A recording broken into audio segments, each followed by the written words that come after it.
ഹരേ കൃഷ്ണ. എല്ലാവർക്കും മാധവത്തിലേക്ക് സ്വാഗതം. അങ്ങനെ ഭഗവാന്റെ സ്വർഗാരോഹണം കഴിഞ്ഞു. അതിനുശേഷം ദാരുകൻ കരഞ്ഞുകൊണ്ട്, അതായത് നെഞ്ചത്തടിച്ചു കരഞ്ഞുകൊണ്ട് ദ്വാരകയിലേക്ക് ഓടുകയാണ്. അപ്പോൾ അവിടെ ദേവകി വസുദേവരോട് സങ്കടം പറഞ്ഞുകൊണ്ട് നിൽക്കുന്ന സമയമായിരുന്നു. അവിടേക്ക് ദാരുകൻ നെഞ്ചത്തടിച്ചു കരഞ്ഞുകൊണ്ട് ഓടി വന്നു. പ്രഭാസ തീർത്ഥത്തിലേക്ക് പോയവരാരും ഇതേവരെ തിരിച്ചു വരാത്തത് എന്താണ്? ഇന്ന് ആകെ ഒരു ഇരുട്ട് ബാധിച്ച ദിവസം പോലെ തോന്നിപ്പോകുന്നു. സൂര്യന് ഒരു പ്രകാശവുമില്ല. ഹസ്തിനപുരിയിൽ നിന്നും അർജുനൻ വന്ന വിവരം കൃഷ്ണൻ അറിഞ്ഞില്ലേ? അറിഞ്ഞിരുന്നെങ്കിൽ ഉടനെ ഓടി എത്തുമായിരുന്നു. ഇങ്ങനെയൊക്കെ ദേവകി വസുദേവരോട് പറഞ്ഞുകൊണ്ടിരിക്കുന്ന ആ സമയം അവിടേക്ക് ദാരുകൻ കരഞ്ഞുകൊണ്ട് ഓടി വന്നു. ആ സമയം ഒരു ചത്ത മനുഷ്യൻ എന്നതുപോലെ ദാരുകൻ അവരുടെ അടുത്ത് വന്ന് നിന്നു. അവരെ കണ്ടതും ദാരുകൻ പൊട്ടിക്കരഞ്ഞുകൊണ്ട് നിലത്തേക്ക് വീണു. എന്താ ദാരുക, നീ ഇങ്ങനെ പൊട്ടിക്കരയാൻ എന്താണ് കാരണം? എന്തു പറ്റി എന്ന് വസുദേവർ ചോദിച്ചപ്പോൾ ദാരുകൻ എഴുന്നേറ്റു. എന്നിട്ട് കണ്ണുനീർ തുടച്ചുകൊണ്ട് നടന്ന കാര്യങ്ങൾ മുഴുവനും പറഞ്ഞു കേൾപ്പിച്ചു.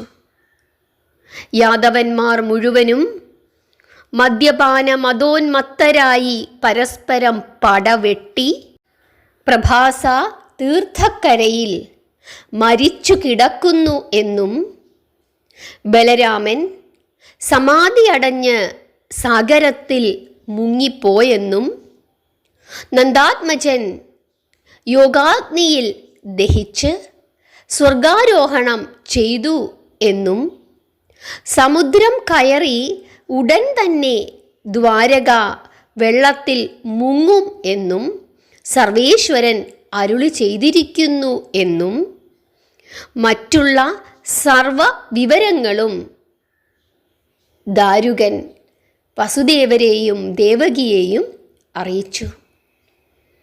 അതിനുശേഷം കൃഷ്ണൻ്റെ സന്ദേശവും അർജുനനെ ദാരുകൻ അറിയിച്ചു. ഇതെല്ലാം കേട്ട് അർജുനൻ എന്തു ചെയ്യണം എന്നറിയാതെ സകല ശക്തിയും ചോർന്നവനെ പോലെ ദാരുകനെ നോക്കി നിന്നു. ഭഗവാനെ, ഇതിനു വേണ്ടിയാണോ നീ എന്നെ ആളയച്ചു വരുത്തിയത്? നിന്നെ ഒരു നോക്കു കാണുന്നതിനു മുമ്പ് നീ മായയാൽ മറഞ്ഞു കളഞ്ഞല്ലോ. ഭഗവാനെ, എന്നെയും കൂട്ടിക്കൊണ്ട് വൈകുണ്ഠത്തിലേക്ക് നീ പോയി. അവിടുന്ന് ആരാണെന്നുള്ള പരമമായ രഹസ്യം എന്നെ ധരിപ്പിക്കുവാൻ വേണ്ടിയായിരുന്നുവോ അങ്ങനെ വൈകുണ്ഠത്തിലേക്ക് കൂട്ടിക്കൊണ്ട് പോയത്? ഭാരതയുദ്ധത്തിൽ അവിടുന്ന് എനിക്കു നൽകിയ ഗീത ഉപദേശവും അവിടുന്ന് എനിക്കു കാണിച്ചു തന്ന അവിടുത്തെ വിശ്വരൂപവും ഞാൻ എങ്ങനെ മറക്കും? ഇങ്ങനെ പറഞ്ഞുകൊണ്ട് വിജയൻ ഒരു കുഞ്ഞിനെ പോലെ അവിടെ നിന്ന് കരഞ്ഞു. ഇതെല്ലാം കണ്ടും കേട്ടും വസുദേവർ നിൽക്കുകയാണ്. അവസാനം വസുദേവരുടെ ബോധം പോയി നിലത്ത് വീണു. സ്ത്രീജനങ്ങൾ മാറത്തടിച്ച് വിലപിക്കുവാൻ തുടങ്ങി. ദ്വാരക മുഴുവനും കരച്ചിലാൽ മുഖരിതമായി. ആണുങ്ങൾ ആരും അവിടെയില്ല. സ്ത്രീകളും കുഞ്ഞുങ്ങളും മാത്രം. ഇവരെ എല്ലാവരെയും തനിക്ക് എങ്ങനെ സമാധാനപ്പെടുത്തുവാൻ കഴിയും? അർജുനൻ വിഷമിച്ചു. ദാരുകനും പെട്ടെന്നു തന്നെ അവിടെ നിന്നും മാറിക്കളഞ്ഞു. ദാരുകൻ നേരെ പോയത് ഭഗവാൻ കൽപ്പിച്ചതനുസരിച്ച് മാധവൻ്റെ മന്ദിരത്തിൽ പ്രവേശിക്കുവാൻ വേണ്ടിയാണ്. മുറവിളിയും കരച്ചിലുകളും വർദ്ധിച്ചുകൊണ്ടിരുന്നു. വസുദേവർ മോഹാലസ്യത്തിൽ നിന്നും ഉണർന്നില്ല. അത് അദ്ദേഹത്തിൻ്റെ ദീർഘനിദ്രയായി പരിണമിച്ചു. ഹരേ കൃഷ്ണ. അടുത്ത ദിവസം പ്രഭാതത്തിൽ വസുദേവരുടെ ദേഹി, അതായത് ആത്മാവ്, ദേഹം വെടിഞ്ഞ് സ്വർഗലോകം പൂകി. ഹരേ കൃഷ്ണ. പാർത്ഥൻ്റെ ചുമതലയിൽ മാതുലനായ അദ്ദേഹത്തിൻ്റെ സംസ്കാരങ്ങളെല്ലാം നിർവഹിക്കപ്പെട്ടു. അദ്ദേഹത്തിൻ്റെ 14 പത്നിമാരിൽ അവശേഷിക്കപ്പെട്ടിരുന്ന മദിര, ഭദ്ര, രോഹിണി, ദേവകി എന്ന 4 സതീമണികളും ആത്മവല്ലഭൻ്റെ ചിതയിൽ ചാടി ജീവത്യാഗം ചെയ്തു. ഹരേ കൃഷ്ണ. നിങ്ങൾക്ക് മനസ്സിലായോ? വസുദേവരുടെയും ദേവകിയുടെയും രോഹിണി ദേവിയുടെയും മരണം എങ്ങനെയാണ് സംഭവിച്ചത് എന്ന്. അതിനുശേഷം അർജുനൻ അവിടെ ഉണ്ടായിരുന്ന എല്ലാ സ്ത്രീജനങ്ങളെയും കൂട്ടിക്കൊണ്ട് പ്രഭാസ തീർത്ഥക്കരയിൽ പോയി മരിച്ചു കിടക്കുന്നവരുടെ ജഡങ്ങൾ കാണിച്ചു കൊടുത്തു. എണ്ണമില്ലാത്ത ശവശരീരങ്ങൾ, ആർക്കു കണ്ടാലും ഭയം തോന്നുന്ന ഭീകരമായ ദൃശ്യം. ഒരു ശ്രേഷ്ഠമായ വംശത്തിൻ്റെ ദുരന്തമായ അന്ത്യം. വൻകരയിൽ നിന്നും ആളുകളെ വരുത്തി. അവരുടെ സഹായത്തോടുകൂടി ആ ജഡങ്ങൾ മുഴുവനും വിധിപ്രകാരം സംസ്കരിക്കപ്പെട്ടു. അതിനാവശ്യമായ ധനം ദ്വാരകയിൽ തന്നെ ഉണ്ടായിരുന്നു എന്നുള്ളതും പ്രത്യേകിച്ച് ഓർക്കേണ്ടതായിട്ടുണ്ട്. അതുപോലെ മറ്റൊരു കാര്യം നമ്മൾ ചിന്തിക്കേണ്ടതായിട്ടുണ്ട്. സർവ ഐശ്വര്യങ്ങളോടും കൂടി ഇരുന്ന ആ വംശത്തിൽ ഒരു ആൺപ്രജ പോലുമില്ലാതെ ആ വംശം അവസാനിച്ചിരിക്കുന്നു. അവിടെ നടക്കേണ്ടുന്ന കർമ്മങ്ങളും മറ്റു കാര്യങ്ങളും ഒക്കെ ചെയ്യുന്നതിന് വേണ്ടി മറ്റു ദേശത്തു നിന്നും ആളുകൾ അവിടേക്ക് വരേണ്ടിയിരിക്കുന്നു. ഇതാണ് അവസ്ഥ. പക്ഷേ ധനം അത് ദ്വാരകയിൽ തന്നെ ഉണ്ടായിരുന്നു. ഒരുപാട് ഭാര്യമാർ അവരവരുടെ ഭർത്താക്കന്മാരുടെ ചിതകളിൽ ചാടി ജീവൻ പരിത്യജിച്ചു. കൃഷ്ണൻ്റെ 8 ഭാര്യമാരിൽ സത്യഭാമ ഒഴിച്ച് 7 പേരും പ്രത്യേകം ചിതകളുണ്ടാക്കി അവയിൽ ചാടി ആത്മാഹൂതി ചെയ്തു. ബാക്കിയുണ്ടായിരുന്ന 16,000 സ്ത്രീകൾ കൃഷ്ണൻ്റെ രൂപം ധ്യാനിച്ചുകൊണ്ട് സരസ്വതീ തീർത്ഥത്തിൽ ചാടി മുങ്ങി മരിച്ച് സായുജ്യപദം നേടി. ഭൂമിദേവിയുടെ അംശം കൊണ്ടുണ്ടായ സത്യഭാമ അഗ്നിയിൽ പതിക്കാതെ തപസ്സു ചെയ്ത് മണ്ണിനോട് ചേരുവാനായി കാട്ടിലേക്ക് പുറപ്പെട്ടു. പ്രേത സംസ്കാരാദി കർമ്മങ്ങൾ നിർവഹിക്കുന്നതിനു വേണ്ടി ധനഞ്ജയൻ 7 ദിവസം ദ്വാരകയിൽ താമസിച്ചു. അപ്പോഴത്തേക്ക് ആ പുണ്യനഗരിയുടെ ഒരു വശം സമുദ്രം കയറി ആക്രമിക്കുന്നത് കണ്ട് ബാക്കി അവിടെ ഉണ്ടായിരുന്ന സ്ത്രീകളെയും കുഞ്ഞുങ്ങളെയും ബാലനായ വജ്രകുമാരനെയും, അതായത് അനിരുദ്ധൻ്റെ പുത്രൻ,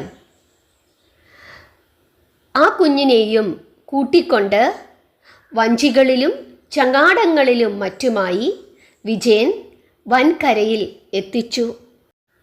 ആ സമയം കൊണ്ട് ഭൂലോക വൈകുണ്ഠമായിരുന്ന ദ്വാരക മുഴുവനും സമുദ്രം കയറി പരക്കെ മുക്കിക്കഴിഞ്ഞിരുന്നു. കുറേ നേരത്തേക്ക് ഭഗവാന്റെ 7ാം നില മണിമാളികയായ ആ മാധവ മന്ദിരം മാത്രം ജലോപരി പൊങ്ങി കാണാമായിരുന്നു. പെട്ടെന്ന് അതും അപ്രത്യക്ഷമായി. ഹരേ കൃഷ്ണ. അങ്ങനെ ശ്രീകൃഷ്ണ പരമാത്മാവിൻ്റെ സ്വർഗാരോഹണത്തോടുകൂടി സർവേശ്വരൻ്റെ പുണ്യപുരിയായ ദ്വാരകയും എന്നേക്കുമായി ഭൂമുഖത്തു നിന്നും അപ്രത്യക്ഷമായി. സർവ ഐശ്വര്യത്തിൻ്റെയും വിളനിലമായിരുന്ന ആ പുണ്യനഗരി സമുദ്രത്തിൽ മുങ്ങുന്നതു കണ്ട് അർജുനൻ്റെ കണ്ണുകൾ നിറഞ്ഞ് ഒഴുകി.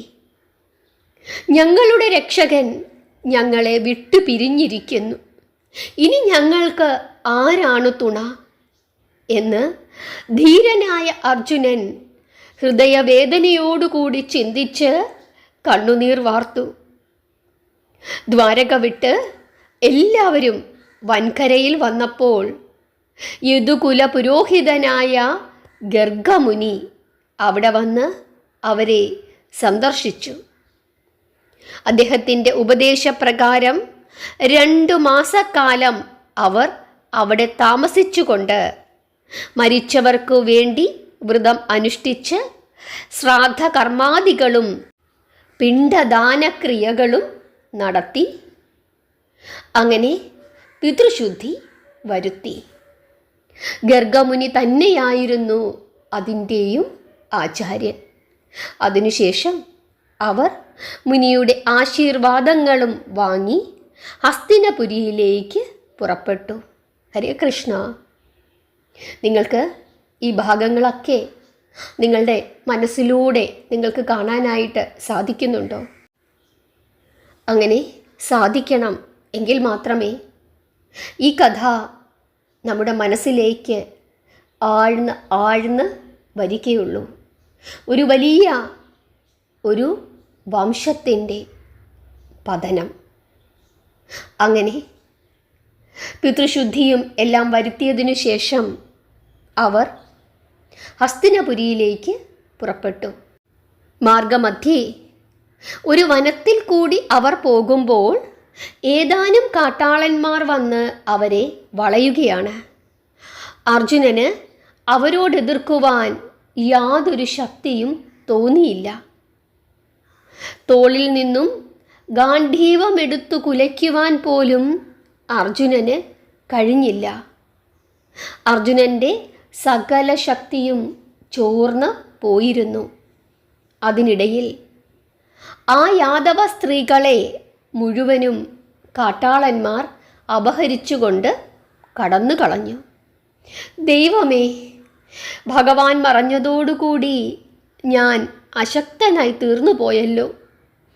എൻ്റെ മുമ്പിൽ വെച്ചാണല്ലോ സാധുക്കളായ ഈ സ്ത്രീകളെ കാട്ടാളന്മാർ അപഹരിച്ചു കൊണ്ടുപോയത്. എനിക്ക് ഗാണ്ഡീവമുണ്ട്, പാശുപതാസ്ത്രമുണ്ട്, അസ്ത്രമൊടുങ്ങാത്ത ആവനാഴിയുമുണ്ട്. എന്നിട്ടും നിസാരന്മാരായ ഈ കാട്ടാളന്മാരുടെ മുമ്പിൽ ഞാൻ അശക്തനായി നിന്നുപോയല്ലോ. ഇങ്ങനെ ചിന്തിക്കുകയാണ്, സങ്കടപ്പെടുകയാണ് സവ്യസാചി അർജുനൻ. അങ്ങനെ സങ്കടത്തോടുകൂടി അർജുനൻ അവിടെ നിൽക്കുമ്പോൾ വ്യാസമഹർഷി അവിടെ എഴുന്നള്ളി അദ്ദേഹത്തെ ആശ്വസിപ്പിച്ചു. പാർത്ഥ, നീ സങ്കടപ്പെടേണ്ട. നിന്റെ കഴിവുകേടും ശക്തിക്കുറവുമൊന്നുമല്ല ഇതിന് കാരണം. ഇത് മുനിശാപമാണ്. ഒരിക്കൽ ഈ സ്ത്രീകൾ അഗസ്ത്യമുനിയുടെ ആകൃതി കണ്ട് അദ്ദേഹത്തെ പരിഹസിച്ചിരുന്നു. നിങ്ങൾ കാട്ടാളന്മാരുടെ ഗൂഢഭാര്യമാരായി തീരട്ടെ എന്ന് മുനി അപ്പോൾ അവരെ ശപിക്കുകയും ചെയ്തിരുന്നു.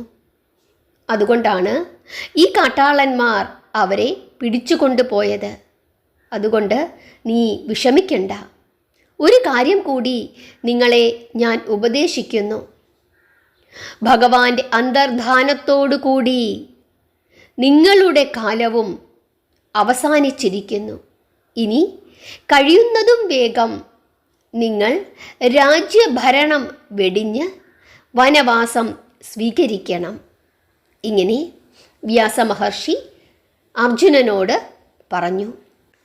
വ്യാസമഹർഷി ഉപദേശിച്ചതിൻ്റെ അർത്ഥം അർജുനന് മനസ്സിലായി. അതിനുശേഷം വ്യാസ ഉപദേശമനുസരിച്ച് പരീക്ഷിത്ത് മഹാരാജാവിനെ ഹസ്തിനപുരത്തിൻ്റെ രാജാവായി വാഴിച്ചതിനു ശേഷം അനിരുദ്ധൻ്റെ പുത്രനായ വജ്രകുമാരനെ യദുവംശത്തിൻ്റെ രാജാവായും വാഴിച്ചു. അതിനുശേഷം പാണ്ഡവർ വനവാസത്തിന് പോയി. അവിടെ വച്ച് അവർ സ്വർഗപ്രാപ്തരാവുകയും ചെയ്തു. ഇവിടെ ശ്രീശുകനാണ് പരീക്ഷിത്ത് മഹാരാജാവിന് ഈ കഥ ഉപദേശിച്ച് കൊടുക്കുന്നത്. ഇങ്ങനെ ഈ ഭാഗങ്ങളെല്ലാം, ഈ മഹാഭാഗവതത്തിൻ്റെ ഈ ഭാഗങ്ങളെല്ലാം പറഞ്ഞു കൊടുത്തതിനു ശേഷം ശ്രീശുകൻ പരീക്ഷിത്തിനോട് പറയുകയാണ്, അല്ലയോ രാജാവേ, വ്യാസന്റെ ഉപദേശമനുസരിച്ച് അങ്ങയെ ഹസ്തിനപുരം രാജാവായും അനിരുദ്ധൻ്റെ പുത്രനായ വജ്രകുമാരനെ യദുവംശത്തിൻ്റെ രാജാവായും വാഴിച്ചതിനു ശേഷം പാണ്ഡവർ വനവാസം സ്വീകരിച്ചു. എന്നിട്ട് സ്വർഗപ്രാപ്തരായ കഥ അങ്ങേക്ക് അറിവുള്ളതാണല്ലോ എന്ന് ശ്രീശുകൻ പരീക്ഷിത്തിനോട് ചോദിച്ചു. അപ്പോൾ പരീക്ഷിത്ത് ഇങ്ങനെ മറുപടി പറഞ്ഞു. മുനീശ്വര, ഭഗവാന്റെ സ്വർഗാരോഹണ ദിവസം മുതൽ കലിയുഗം ആരംഭിച്ചിരിക്കുന്നു എന്ന് അങ്ങ് അരുളി ചെയ്തല്ലോ. കലിയുഗത്തിൽ ഭൂലോകവാസികളുടെ അനുഭവം എന്തായിരിക്കും എന്നുകൂടി അങ്ങ് എന്നെ ധരിപ്പിക്കണം എന്ന് പരീക്ഷിത്ത് ശ്രീശുകനോട് പറഞ്ഞു. അടുത്ത അധ്യായം കലികാല വർണ്ണനയാണ്. നിങ്ങളെല്ലാവരും ആ അധ്യായം കേൾക്കണം, മനസ്സിലാക്കണം. ഭാഗവതത്തിൽ ഈ യുഗം, നമ്മൾ ജീവിക്കുന്ന ഈ യുഗത്തെപ്പറ്റി, ഈ കലിയുഗത്തെപ്പറ്റി എന്താണ് പറഞ്ഞിരിക്കുന്നത് എന്ന് നിങ്ങൾക്ക് അറിയാനുള്ള ആഗ്രഹം ഉണ്ട് എന്ന് എനിക്കറിയാം. അതുകൊണ്ട് അടുത്ത അധ്യായത്തിനു വേണ്ടി എല്ലാവരും കാത്തിരിക്കുക. ഭക്തിയോടുകൂടി ആ കാര്യങ്ങളെല്ലാം മനസ്സിലാക്കുക. നാമം ജപിച്ചുകൊണ്ടേയിരിക്കുക. നിങ്ങൾക്ക് ഇന്നത്തെ ഈ കഥാഭാഗം ഇഷ്ടപ്പെട്ടോ, മനസ്സിലായോ? നിങ്ങളുടെ അഭിപ്രായങ്ങൾ പറയുക. എല്ലാവരെയും സർവേശ്വരൻ അനുഗ്രഹിക്കട്ടെ. ഹരേ കൃഷ്ണ.